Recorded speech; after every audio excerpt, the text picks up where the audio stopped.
I'm Court. I'm Kiah. And we're the Backroad Cowgirls.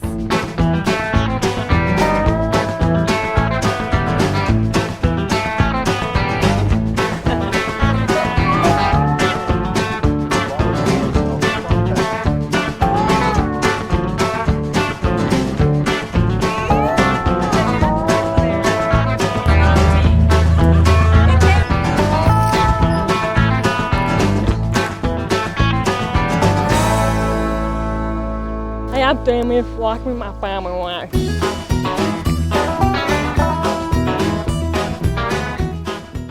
I'm Court. And I'm Kiah. And we're the Backroad Cowgirls. Today we're hanging out in one of our favorite places, a vineyard. We do well with wine. We do. But we're not hanging out at just any vineyard. We're here at Bokisch Vineyard. This family is so cool, responsible for bringing some brand new Spanish varietals right here to California. Pioneers, truly. But that's not all. They also traveled Europe and the world in a VW bus. Clearly, we are kindred spirits. What do you say we taste the product? Let's do it. Cheers.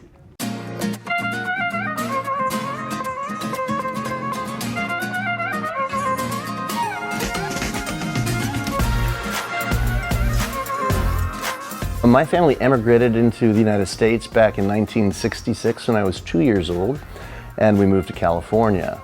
And the intention was always to be here for a short period of time and then move back to Europe and specifically Spain. We were very fortunate in that we were able to kind of invent ourselves, and specifically being an immigrant. Now, we were in agriculture a couple generations ago in Spain. We actually farmed rice in the Delta Ebro, just like these pictures up here. So bringing the family back to agricultural roots is very meaningful. 1 year became 2, became 3, and it just kept on getting longer, and my parents loved this place. At some point, the decision was made to stay here, but we always were sent back to live with the family because my parents wanted to make sure that since we didn't have any family in California, that we would have a close relationship to our family in Spain. So from the age of 6 and on, I was always shipped off with my brother to go to Spain and live with my grandmother, uncles, aunts, the whole family. And that's what really was the inspiration behind this project, is to really make a link between California and Spain. You can smell a lot of red fruit and some wild forest fruit like blueberry and blackberry. Went to UC Davis in college and met Liz. We met in our freshman year.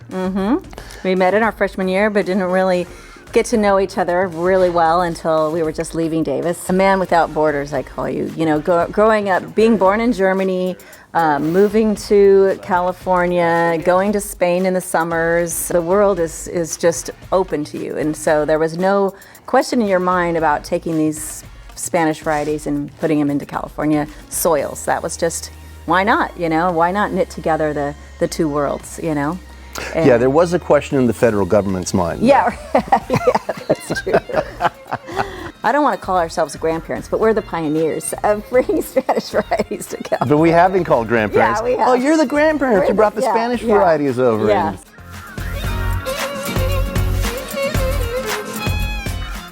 So a little tasting 101. The very first thing you want to do is put just a little bit of wine in the glass. Don't want to put too much, and there's a reason for that. Okay. You're going to look for and analyze the color of the wine. And so this is Albarino, and it's supposed to have kind of a light straw color. It's very clear. There's no fogginess or no film in the wine.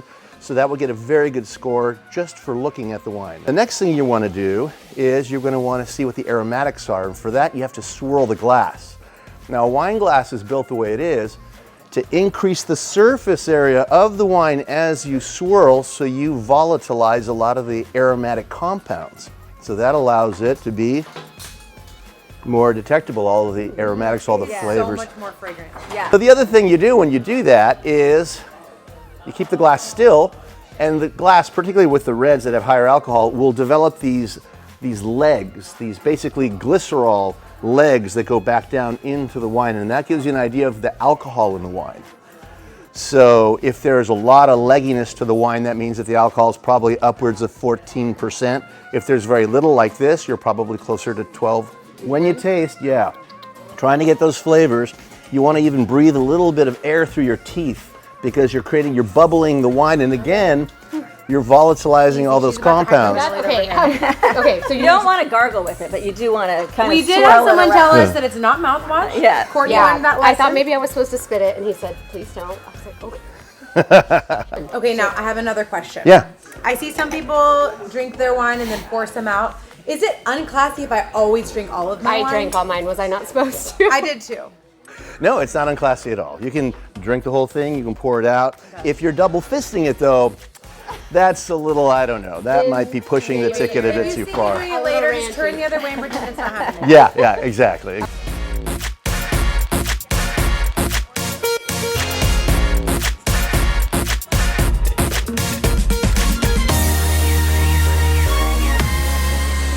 Back in 1986, my brother and I were driving through Poway, California, in Southern California, and I saw this VW bus for sale on the side of the road. It was a 1967, and I've always been enamored with those split window buses.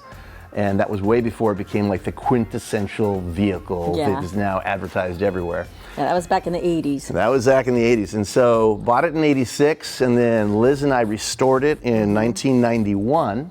And then we decided to drive to Europe. And so if we look like we get along really well, it's because we spent a year and a half living in a Volkswagen bus, not a lot of space.